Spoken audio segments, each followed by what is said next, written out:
он просто лег там на втором этаже и Алло. ползает. Почему? Во. Вы же психиатрическая больница. Это очень долго ждать. Не хочу. Чудо, Опять тоже спавнчик, но это топ. Разрабам респект за то, что помогают как можно быстрее Всё, запуститься на блядь. 7-ю карту. И там уже разваливать типов. Шарона Татьяна О, чел подошел. Анатольевна.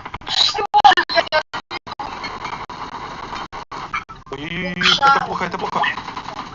Петровского купе. Ладно, пускай уходит. Блять, ну Погоди, Пускай. Петровского. А, он не уходит. Нормально. Рекомендую первую. Чел уже на балкончике. Иди на. Кто что у меня есть? Мувмент.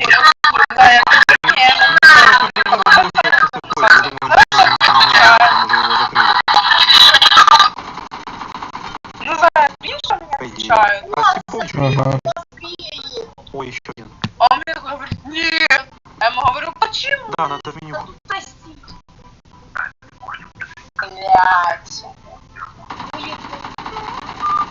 Я почему не могу позвонить?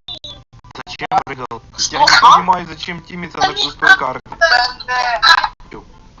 А мне, блядь, Я реально не понимаю, что здесь могло произойти. О, босса забирают. Может, мы еще и успеем. Может, мы еще Да, и я с тобой. успеем. Может, не успеем. Ну хорошо, подожди. Блять, я докопал.